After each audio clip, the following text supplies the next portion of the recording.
Hi everyone, welcome back to my YouTube channel Sunday Spoon. My name is Samira and today we're cooking delicious sweet Karpatka. If you've never heard of it before, Karpatka is a Polish cake that is named after the Carpathian Mountains, and once you see the top layer, you will understand why. It's not supposed to be smooth and perfect. In fact, the more texture you create, the more beautiful it will look in the end. It's all about those uneven peaks. This cake filled with a rich vanilla custard cream. If that sounds fancy, don't worry. I'm going to explain everything in a very real way, so whether you're actually baking along or just listening while doing your thing, it's going to make sense.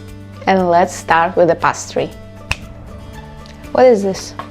Where are my ingredients? Do I have to measure it myself? Yes, don't be lazy. Fine, whatever.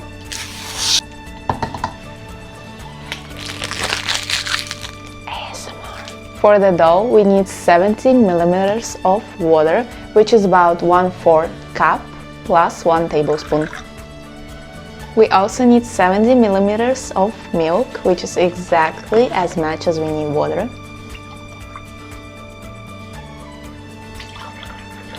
The reason why we're using both milk and water is balance. Water creates steam, and steam is what makes the choux pastry puff. Milk adds richness and slightly soft texture. If you use only water, it's lighter but less flavorful. Only milk and it will be heavier. But together they work beautifully and it creates the balance. Into a heavy bottom saucepan, I'm adding the water and milk along with 60 grams of butter, which is about 1/4 cup or 4 tablespoons. I'm also adding a pinch of salt and half a teaspoon of sugar. The added sugar won't make the cake sweet. It just helps with browning and flavor balance. Now I'm placing this over medium heat. You don't want to rush this, the butter needs to be melted completely.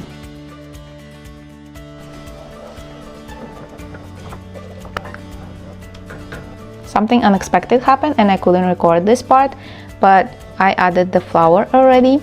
When the mixture was hot enough and the butter was fully melted, I added the 100 grams of flour all at once. We add it in one go, and this is important, and start stirring it like this immediately with a wooden spoon or a silicone spatula. And at first it's going to look messy, lumpy, like something went wrong. Just keep stirring, lower the heat, and the dough will start coming together into one mass like this. You'll notice it pulling away from the sides of the pan and looking like this. Here's how you know it's ready. It's very soft and smooth. This stirring process takes about 1 to 2 minutes of continuous stirring, but once the dough comes together and it's done, you can remove it from the heat and transfer it into another bowl so it can cool down. We need it to cool before adding the eggs, because if it's too hot, the eggs will scramble and, well, it's not breakfast, it's not scrambled eggs, so let it cool. Ta-da! Let it cool for 5 to 7 minutes. It should still feel warm but not hot. Now I will transfer this dough into a bigger bowl, and now it's time to add 3 eggs, but not all at once like we did with the flour, but one at a time. Add the first egg and mix it until fully incorporated. At first the dough will look almost separated. That's normal, just keep mixing. It should come together into a glossy batter.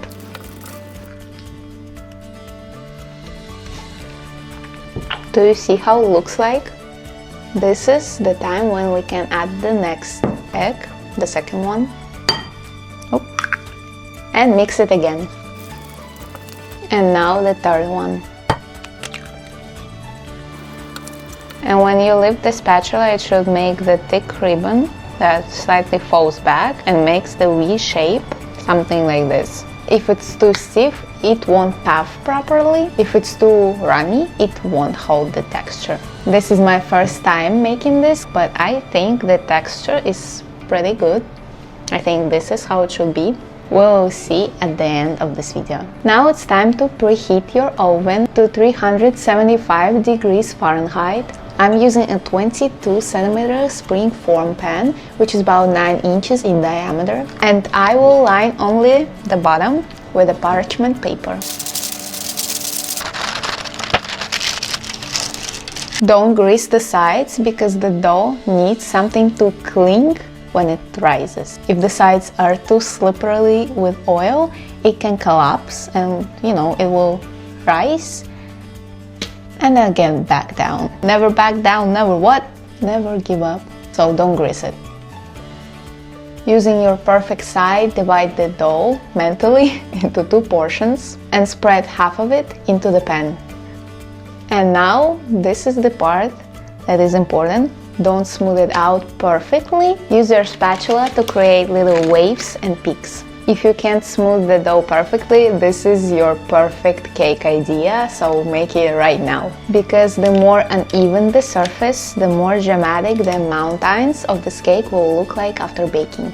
So just have fun with it and spread it out. Oh, it's time. So this is how mine looks like. Write in the comments if you will actually make it one day, because this cake is very easy and interesting to make. You can have so much fun with it, especially this part. So let's bake it for about 15 to 18 minutes. But every oven is different, so watch for the golden peaks on your dough. The surface should be firm. And don't open the oven too early. Choux pastry relies on the steam, and if you release it too soon, the layer can deflate.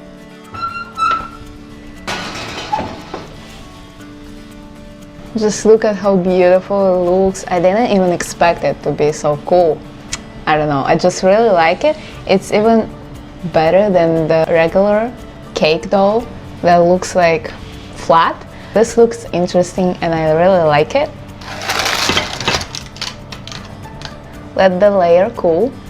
I will take the parchment paper and place the dough itself on this plate. And I will repeat the same thing over again with the rest of the dough.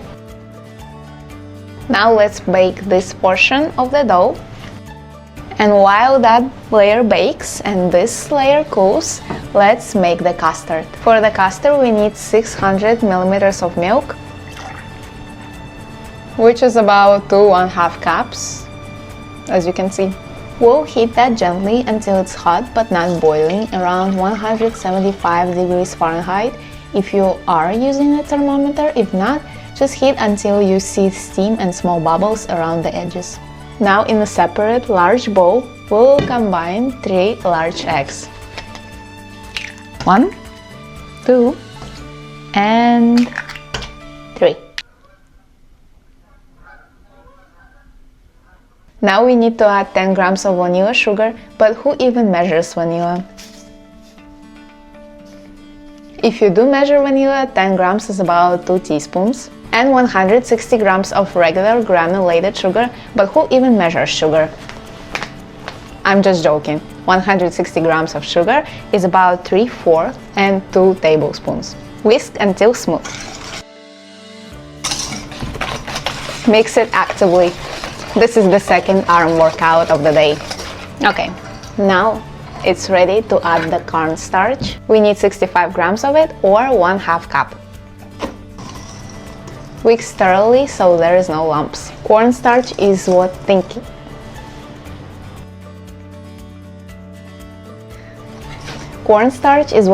the custard. If you don't mix it well now, you'll find the lumps later, and it would not look so good. So just take your time and mix it. Now it's time for the milk. Slowly pour some of the hot milk, and it's very hot, as you can see the steam, into the egg mixture while mixing.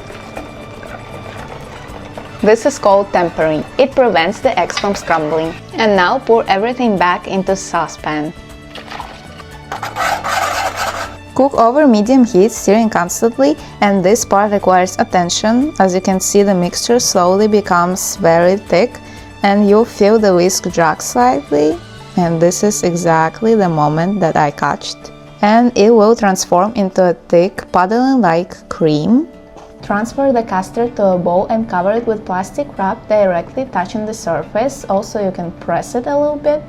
This prevents a skin from forming. and let it cool completely. You can refrigerate it for at least 2 to 3 hours or even overnight, and I left it in the fridge overnight, so I think it will come out better. Once the custard is fully cold, we'll finish it with butter. We need 200 grams of butter. It must be soft, room temperature. Beat it until light and pale. This step adds air and makes the cream silky. Then gradually add the cooled custard spoonful by spoonful, beating continuously. If you add it too fast, it can separate, so be careful. Slow and steady gives you a smooth, luxurious cream that looks like ice cream. Now we assemble. Place the less textured and the most ugly one on the bottom. Spread all the cream evenly. It should be thick and generous. Then place the more dramatic and beautiful layer on top, mountains facing up. Press very gently, not too hard, just enough so it sits evenly. And now again refrigerate it for at least 3 hours, but overnight is better. When you slice into it, you'll see airy, soft choux layers and a thick vanilla custard that tastes almost like melted ice cream. It's rich but not heavy, sweet but balanced. Karpatka is one of those recipes that look hardly impressive but actually are very doable if you understand the steps. It's about patience and trusting the process. Thank you so much for spending time with me in the kitchen. If you make this cake, I genuinely love to hear from you how it turned out. If you like the video, give it a thumbs up, subscribe to my channel, and don't forget to share it with your friends. I'll see you next Sunday on the Sunday Spoon. Bye bye!